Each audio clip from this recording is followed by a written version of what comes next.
Hey there. On this episode of Transformational Thinkers, I'm chatting with Brad Stewart from Mogul AI about the real future of the music industry, why traditional models are broken, how AI and data are reshaping everything, and what it actually takes for artists and agencies to win today.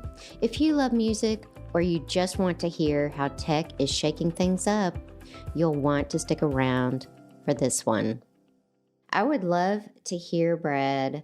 Many founders talk about disrupting an industry, but you've actually lived inside the music business for years before you started to re-architect it. When you look back, what was the moment you realized the traditional music model was fundamentally broken for modern creators and operators?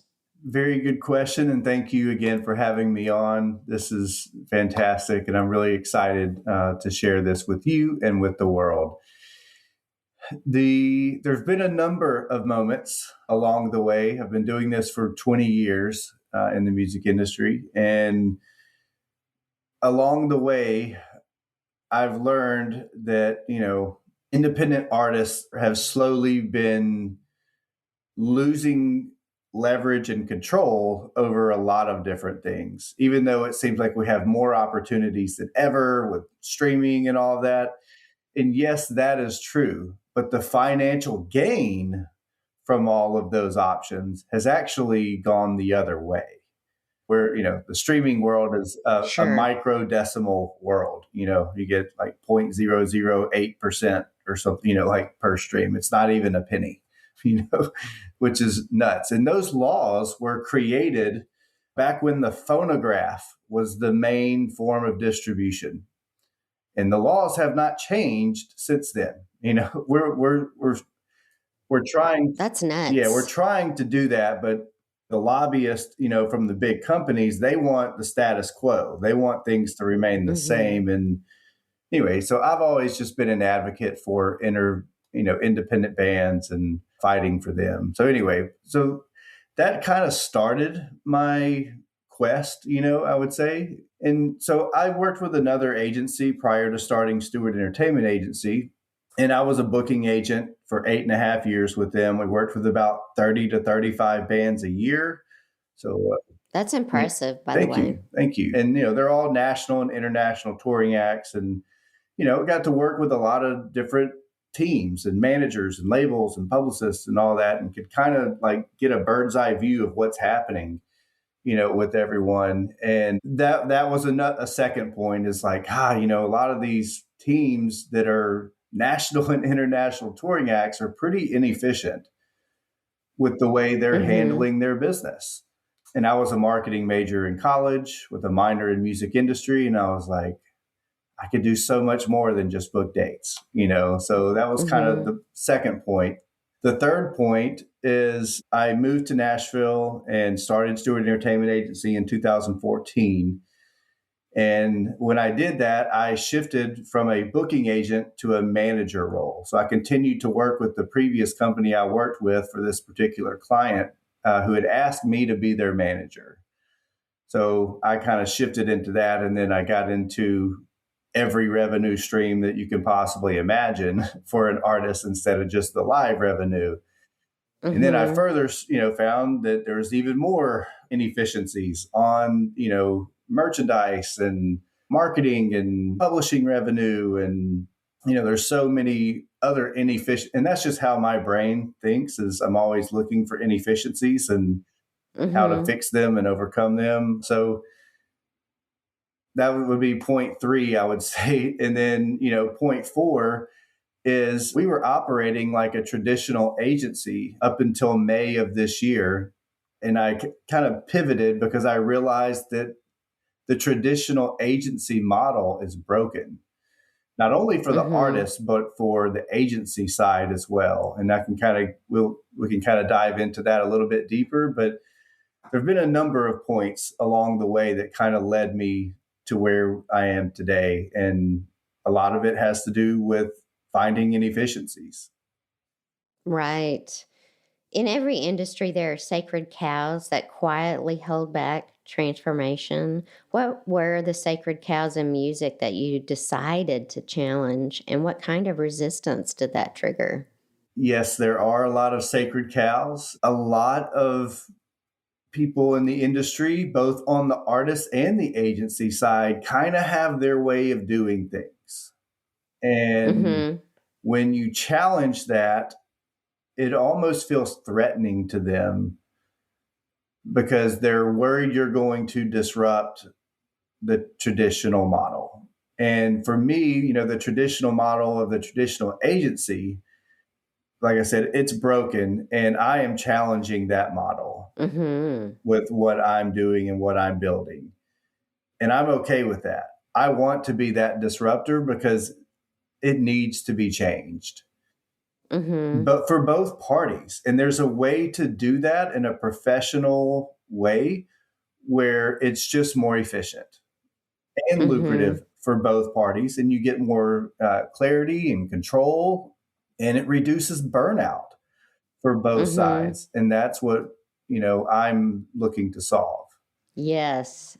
And so CEOs listening to this are used to thinking in terms of unit economics. They're thinking about customer lifetime value, the cost of customer acquisition, and margin. This is the way they think. If you strip away the romance of music, what do the underlying economics of a track, artist, or a catalog really look like right now? The margins are very thin for the time that is put in to doing the Mm-hmm. work, without a doubt. And that is one of the Mm-hmm. main reasons why I am where I am and why I've created what I've created. A lot of times, the juice just isn't worth the squeeze for a lot of people on both sides. And for me, it's like, then we have to change It's that model. tragic. It's tragic Yes. because it causes so much stress and burnout. And I've seen so many artists do a lot of the right things, but they never really hit that point to where they can get professional representation, and they give up. I understand. And for Yeah. me, that is the most tragic part of it all because they give up on their dream and they're so talented, Mm-hmm. but they may just not have the team around them or may not know how to put that puzzle together. And then you see this tremendously talented group or artist get a regular job when it's like, oh my God, this is your God given talent. You can sing Mm-hmm. like a bird and you can rip the neck off the guitar and you can, do all this and you're working at Lowe's now or whatever. Right.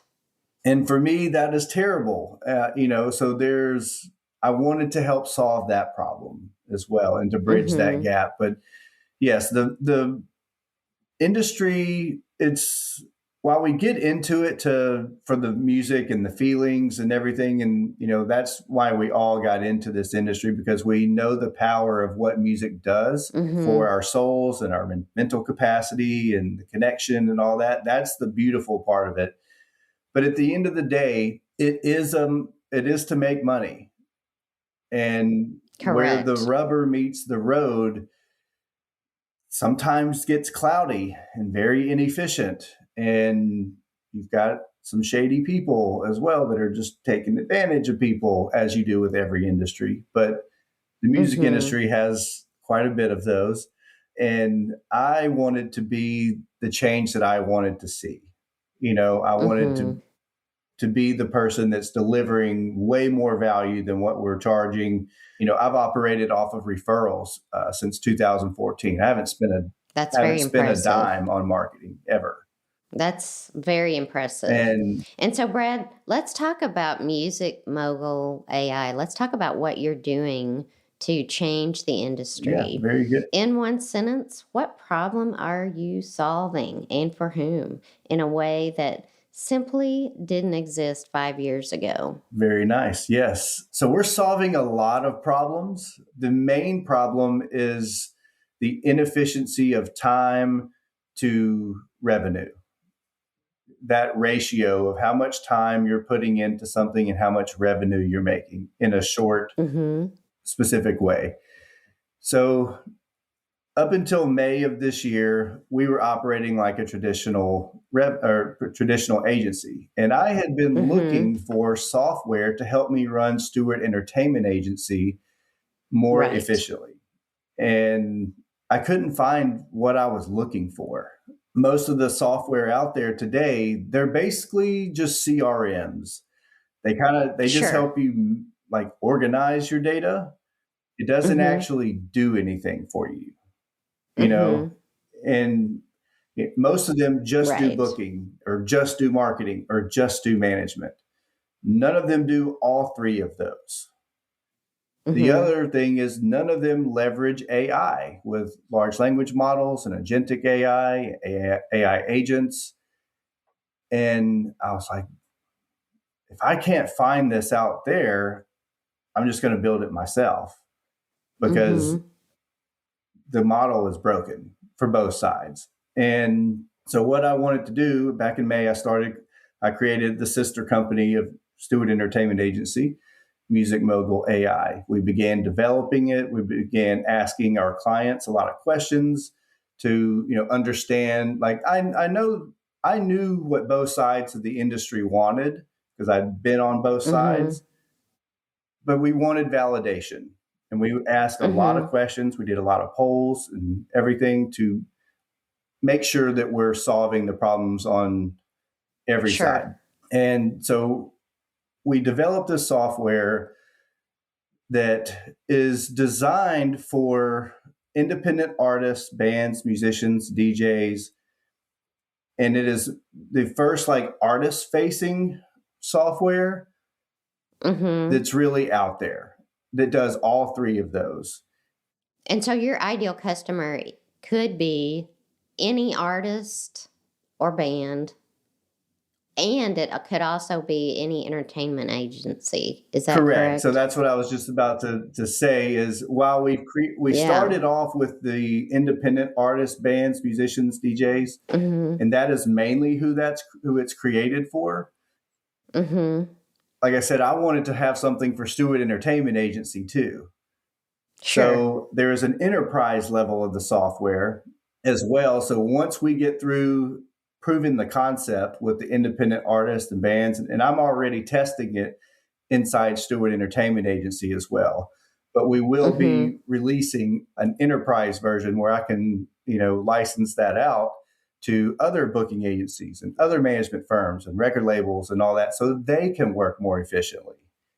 So that's pretty fascinating. For me, I was like, this is a no-brainer, And then so right now, Stewart Entertainment Agency is operating like a consulting and a mentorship agency. We've flipped it around, and the software is designed to do the heavy lifting, to do the repetitive tasks, that are pretty robotic anyway. And the client still gets to approve everything, and we can kind of get into that. It's not just sending out slop. You still get to approve everything before it goes out.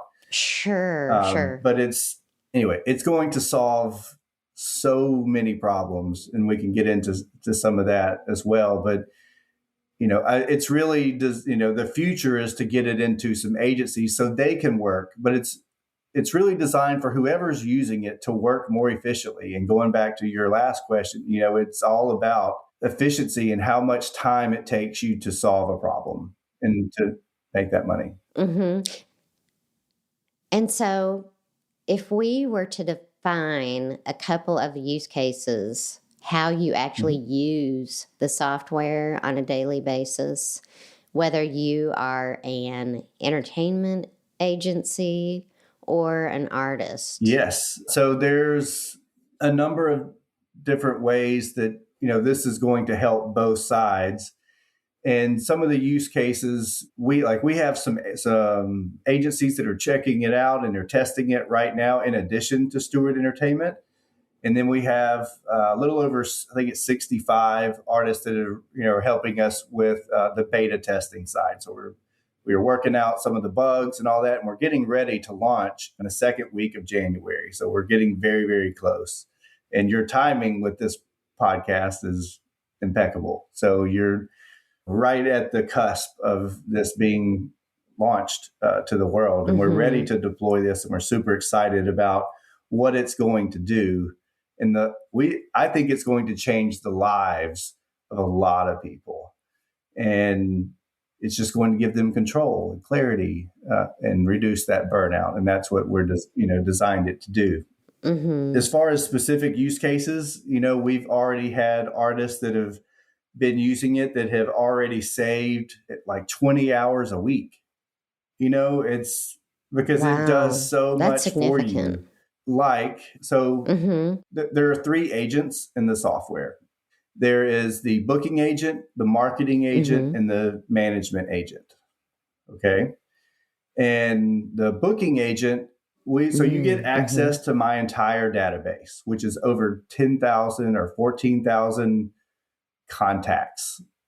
And this is all over the world. This is not just in the United States. This is, even though our main focus is the United States at the moment, we have contacts all over. Sure. And we will have to continue keeping those up to date as things change. But it's current at the moment, and we'll be working on updating new festivals and concert series, that kind of stuff. So it does it starts out with you connecting your social media accounts. So right now we're integrated with Facebook, Instagram, and TikTok. You're going to upload your electronic press kit. You're going to give it your website. You're going to tell it a little bit about your band. You're going to set up your profile. Perfect. And then you're going to put in, where you want to start. You can do them a week at a time, basically. And you're going to say, I want to start in Nashville. It's going to draw a big radius around Nashville, and it's going to show you all of the venues that are available for you to play. And you can filter them by genre and capacity and all that good stuff. So you're going to be able to select which ones you want, and you can prioritize them. And then it's going to draft using our standard operating procedures and our email nurturing sequences and all of that stuff. But it's going to reach out to them, and you're going to see the pitch or everything before it gets sent out. So you get to see what it does, and then it sends out the email. You can set how often you want it to follow up with them as well, because a lot of what we do is follow up in our business. And so, but you can set the frequency of how often you want it every other day or every other week or once a month, whatever it is. But it's going to do that repetitive task for you. And then so you get to see the responses and everything as they come in. And so the software is designed for the user to only have to spend an hour a day running your business. And basically because it's doing the work, you're just approving the activity. And we're basically accounting for about 20 minutes a day per agent. So if you have 3 agents, that's an hour a day. If you have an hour a day to just approve everything before it goes out, excellent. That's what you're doing. Just as if I were your agent, I would talk to you and say, "Are you okay with this offer? Do you want to? You're doing the same thing." Sure. Right. Would you like to do it? Yes. Okay, great. When you look at the other agents that you designed, talk a little bit about what the marketing agent does. Okay. Yeah. So after you you agree to something, they give you the offer, the system puts everything into a digital contract. So no more paper or attachments and that kind of stuff. You get it's not DocuSign. We use a different software, but it basically does the same thing. You get the digital signature. Nice. When we send out the contract, it automatically attaches your tax forms and your EPK and all of your assets. And it even generates a digital poster for that event when you send the contract. Wow. So it's immediate, and you can upload your own logo and you can approve all of that. We have templates, and it will generate, because it already has the start time and the ticket price, and it already has that information. So we're going to create that digital poster for you immediately, so that the buyer can have an asset to immediately start promoting that show. That's awesome. Okay. And so that's when the marketing agent kicks in, as soon as that contract goes out. So then it shifts over to the marketing agent. it essentially is going to create your post on those 3 platforms. And we only have those 3 at the moment because my developers told me you got to stay focused. Like, we can build more features later. So just pick the top 3 for right now. But it's going to basically create a post for each date. And it does 5 posts that it will draft up for you. The show That's announcement, nice. the show announcement, the month before, the week before, the day before, and the day of. Perfect. So you get to see all that, and then you don't have to know when to schedule those times. It already is going to know when the optimal time is to post that. You're just approving the copy, and it schedules out for every day. So the amount of time savings already to that point is on the huge. booking, the contract, the digital poster, the social media, the amount of time saved right there is almost 20 hours a week. And we haven't even gotten into the rest of it. But it doesn't stop there. You can even, schedule out your post for, to gain followers on your newsletter, to gain trackers on bands in town, to nurture your merchandise, with your fans. You can schedule whatever you want out as often as you want it to go out, so it's just. You can become a mass marketer. Correct. On a reasonable budget. Right. And which has never been accessible. It's even going to create the copy for your newsletter. Further, that's great. Because it already knows what shows you're doing. It already knows where you are with everything and what's happening with your launch and, what you're doing. So it's going to create the copy for that. And then you just copy and paste that into your email client, and you save more time on your weekly newsletter. Fascinating. And so let's shift into the third agent and talk about what the management agent does. Very good. Yeah. So inside the software, we have a custom GPT that lives inside. So it is like a chat GPT. Okay. But it is specifically tailored for the music industry. Okay. We have taught it and given certain resources to where you can ask anything about the music industry and it's going to help you. Okay. And so what we do with the management agent is we have a prompt that you're going to give that GPT, and it's going to help you create a business plan. Nice. Okay. That is, and we ask you the question, just like as if I were your manager.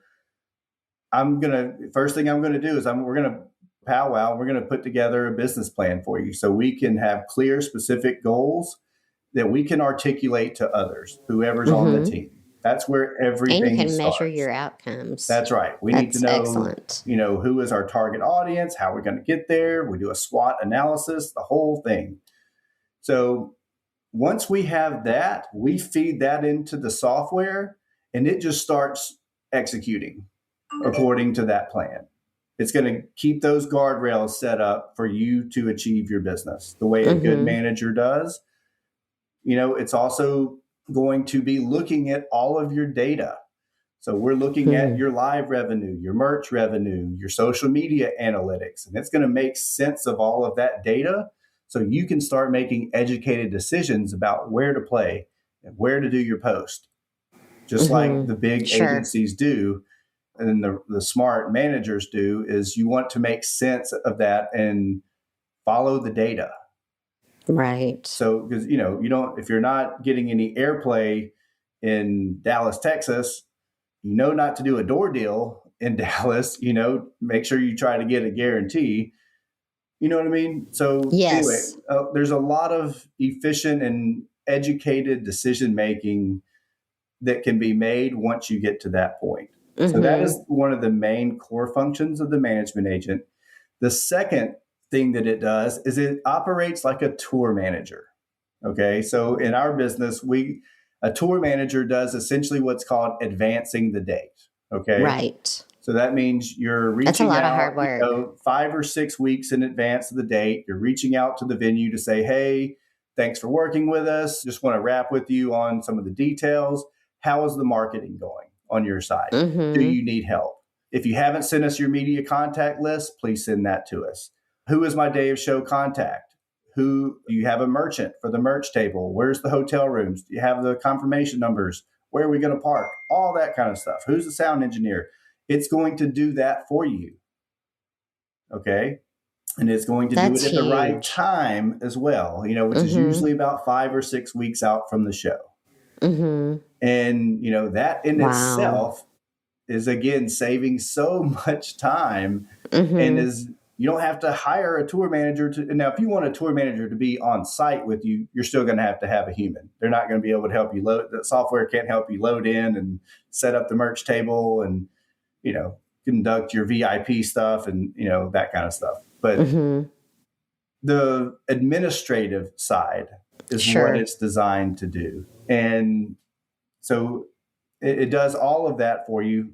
And then at the end of the night, the artist is able to log into the software and put in, I sold this many tickets at this price. I sold this much merch at this price for this product and all that. And it keeps up with all of your data so that you can then use that data to retarget, if you can get the ticket information of who bought the tickets from the buyer. And sometimes it's just a matter of asking the buyer for that information. But a lot of artists don't do that. You can say, can you give me the contact information for everyone who bought my tickets to my show? And then you can cross-sell that and send them a coupon code. Hey, thanks for joining the show. Here's 10% off a t-shirt.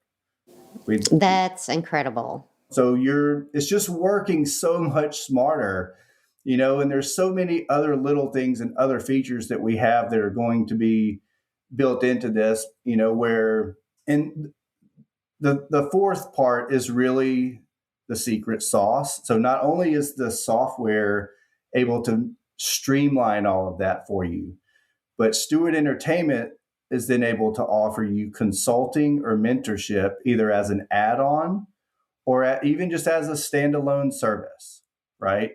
Because technology is great and it can do a lot of the heavy lifting for us, but we're still in a relationships business.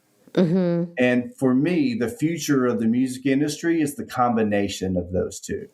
And that's what we wanted to offer, because if you want that personalized approach, if you want us to help you with strategic partnerships, overarching branding, if you want us to help you with publishing, there's a lot of other things that software will never be able to do. Of course. As much as I love tech, there are limitations to it. And so for me, the combination of those two is really the secret sauce. So, Brad, you're sitting at the intersection of art, data, and AI. What are the 1 or 2 data insights that Music Mogul surfaces that constantly surprise even very seasoned music executives? Great question. I think what's going to be surprising is the amount of time that is saved and how much we can increase the margins per hour input. Ultimately, that is, on the artist side, it's all about, giving you control and clarity and, future-proofing your career and that kind of stuff, for that side. That's what they care about. On the business side, they just care about the margins. It becomes an efficiency game.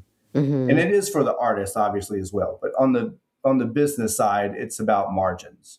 And that is what's going to be so surprising, is when they see how much more efficient this runs, not only for the booking side, but for the whole picture. A lot of my developers, initially were like, you should just do booking and just do marketing or just do management. And I'm like, that's what everybody else has done. And what they don't realize is that it's all interconnected. If one of those is off, the other suffers. Right. So we're going to fix that problem, and we're going to be the glue that holds all that together. So it's not only is it fixing the booking problem and the margins and the efficiency for that, but all of the other stuff, because the marketing, if you're not marketing your show properly, then you're not going to go into points or the bonus structure, which further reduces your income. So it is connected, on the booking side. to making more revenue. Everything is connected without question. It is. So Brad, many CEOs are swimming in data but starved for signal. What have you learned about turning noisy, creative data into clear, actionable insight that a CFO or a head of strategy can actually use? Great question. Yes, it's the customer acquisition cost is obviously something that is constantly monitored for us. Mm-hmm. Whether that's through a live ticket or merchandise, whatever, revenue stream you're working for. If you're not measuring it, you're probably not controlling it. And that's the great part about the management agent is it is helping you keep up with all of that data. And, most artists are really bad with data. They're on the creative left brain side and, they didn't get into this to learn about metadata and A/B testing and for certain customer acquisition cost. They don't think like that. And that's okay. That's what the business side is meant for. Mm-hmm. And, if we're not diligent about our data, you're not able to leverage that data. Mm-hmm. That was one thing that I learned early on with my first management client. He had been trying to get on a label for over a decade. He had over 10 albums and he had his own label and he couldn't get on a major label. But once I was able to organize his data from the merchandise sales, and I had proof of how much merch he was selling, and I had proof of how much his live revenue was generating, and I had something concrete to take them as an investor investing in my artist, then they were like, okay, yeah, that sounds good. But he didn't have any of that before, and it was just kind of like on his word. Right. And if you don't leverage that data, you're really shooting yourself in the foot and you're just delaying everything. So the data is important. And if you're not leveraging that, it's just going to slow things down, or you may not ever hit your goal anyway. And on the business side, it's all about making sense of that data. Mm-hmm. And, because whoever, even the manager is at that company, they have to give that information to the higher ups or the brass of that company. And if they can't articulate that in a, financial way, then how are they supposed to know the quality of the investment that they're making? Right. So, Brad, growing company CEOs often struggle where to place their next big bet. How do you decide which capabilities to build into Music Mogul first? And what did you deliberately say no to? Okay. Yes. Great question. There's a lot to unpack on that one because my developers were like, man, you've got a lot of great ideas, but you're just going to have to stay focused. Like I wanted to integrate, Twitter and Reddit and, other platforms because with Reddit, it is one of the main communities where the LLMs or, the AI models, that's where they crawl the internet. It's one of the most cited sources when it's trying to find out something about whatever your search is. And I couldn't integrate that. I was like, they're like, you have to just pick 3 and we can add on later, So there's a lot of functionality that I wanted to build into this. And there are other features that we will be adding on in the future. I just had to kind of start with a core offering for now. Mm-hmm. But I also wanted to continue testing it and getting feedback. So I love asking questions and getting insights, from our users. For instance, in our testing and everything, initially, I had the emails coming from @Music AI that would be sent out. So you give your agent a name, and then it would send it from @Music AI domain. And some of them were like, well, I don't know if I like that. And I was like, okay, why not? And they said, well, we don't want the buyer to think this is a bot. That's right. We don't want this because we don't want it to go to their spam folder. They're like, that could hurt you as well. Correct. We don't like that. And, artists are very intentional about being genuine. Mm-hmm. They don't like synthetic stuff. So there's a little bit of a hurdle with that. Mm-hmm. So I changed it. And now the emails come from @stewartentertainment.net as the standard. We're working on, which is a reputable boutique agency. Sure. So it's coming from an agency and not from the software. Mm-hmm. We're working on a system to where for the agency side where they can use their own email address. Of but course. for the artists that are not signed by anyone and don't have representation, then it's going to come from stewartentertainment.net.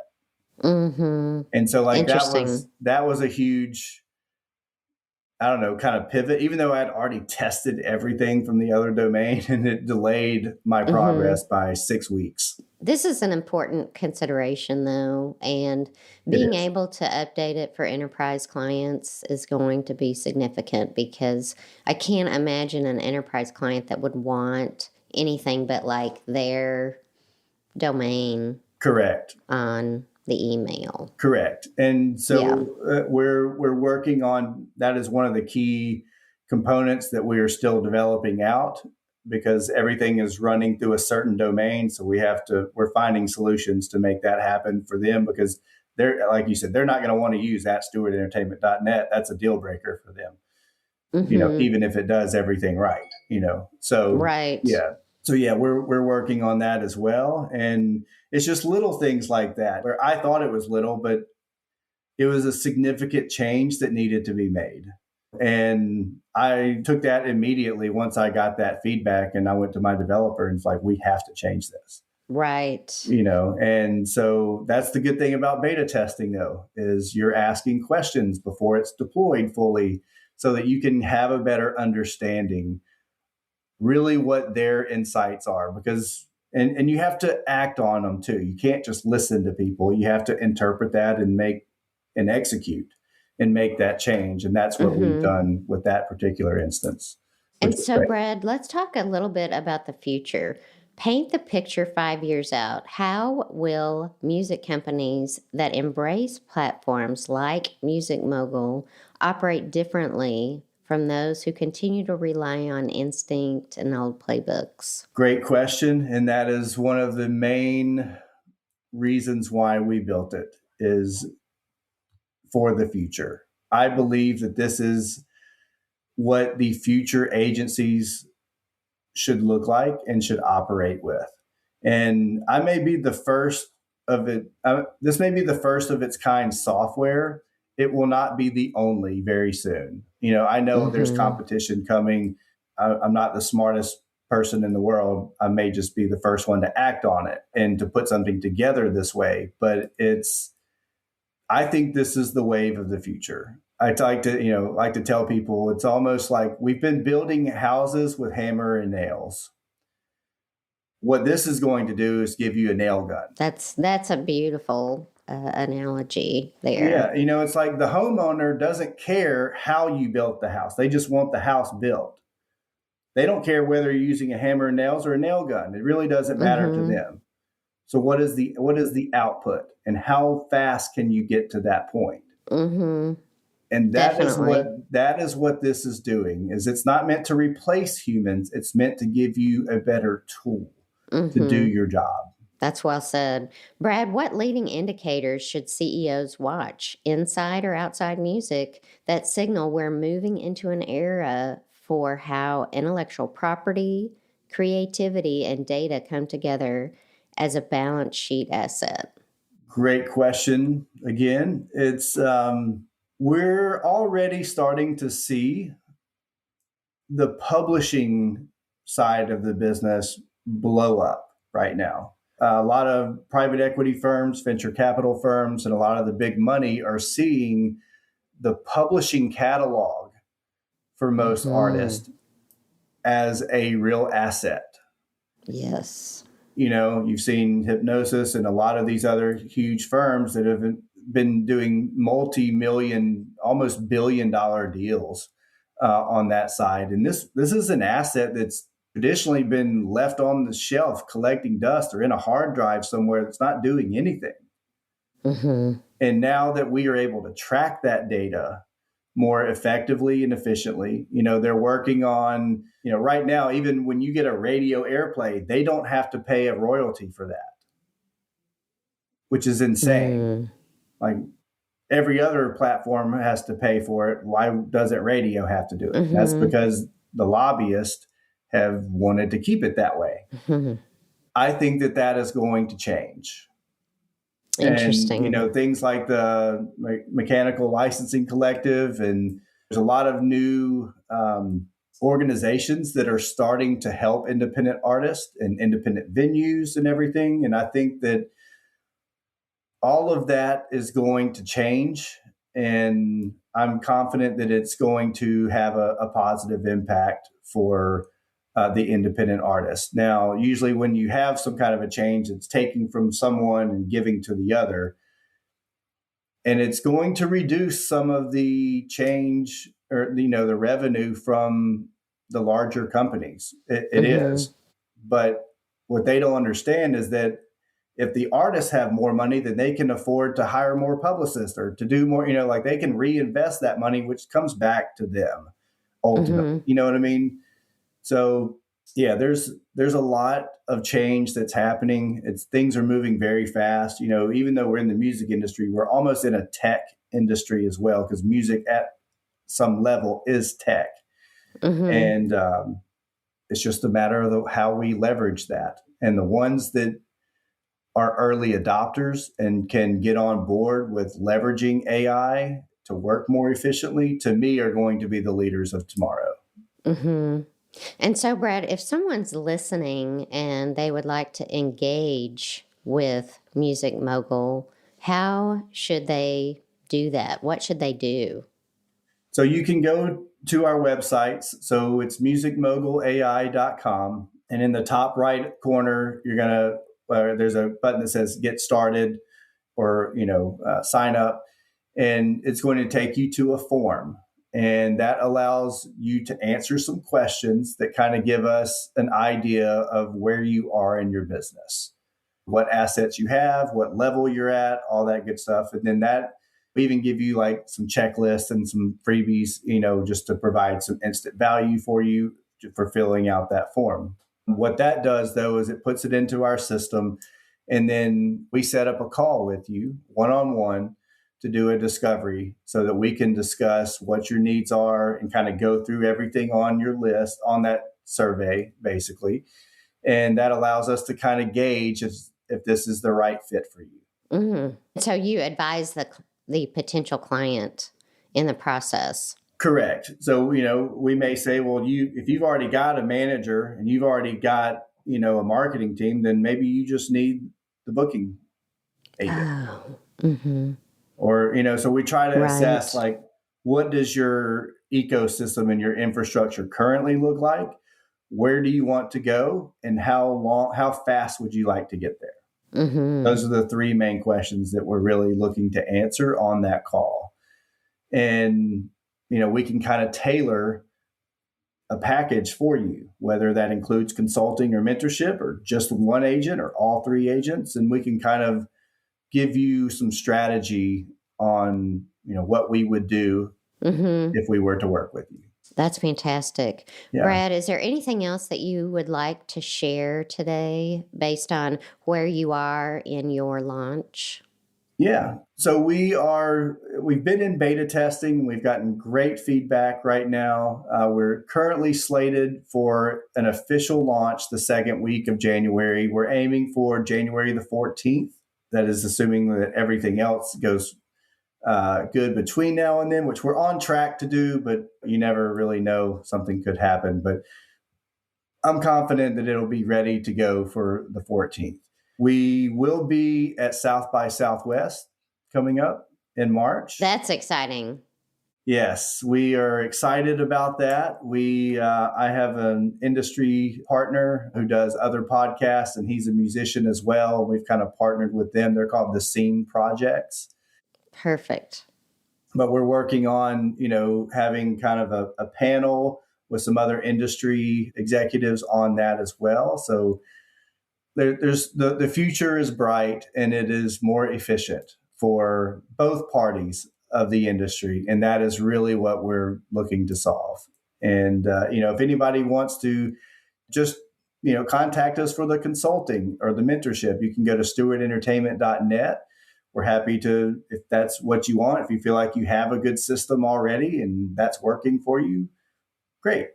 But the consulting is kind of like having a manager without the contract. Mm-hmm. You're just kind of paying us on an hourly basis than on like a 24-hour, 360 deal basis. So, yeah, but our goal is to help independent artists, bands, musicians, and now other agencies as well to grow and to be more efficient. That's the name of the game. Well, Brad, I am super excited about what you're doing, and I know that you will be successful. Oh, thank you so much. I really appreciate that. It's very fulfilling for me to see others succeed. It's not really about me. It's about them. And that's what we're looking to solve. We just want to help other people work more efficiently and to use our expertise so that they can learn from our failures, because we've learned from failures, not only from ours, but from all the other artists and teams that we've worked with. And so that value is tremendous. Fantastic. Thank you so much for your time today, Brad. Yeah, thank you so much. I really appreciate it. I enjoyed talking with you. My top 3 takeaways from today's discussion: tech meets creativity. MusicMogul.ai is pioneering a new breed of artist-facing software, blending booking, marketing, and management with AI-driven efficiency. This means saving artists upwards of 20 hours a week so they can focus on their craft. Data-backed decisions. The platform collects and analyzes everything from live revenue to merchandise and social metrics, empowering artists and agencies to make smarter business choices and maximize margins. Human times AI collaboration. Brad's vision goes beyond automation. He sees the future as a hybrid of personalized consulting and tech, ensuring artists not only work faster, but also keep the soul and relationships at the center of their business. If you're in music, tech, or just passionate about how AI is transforming creative industries, this episode is a must listen.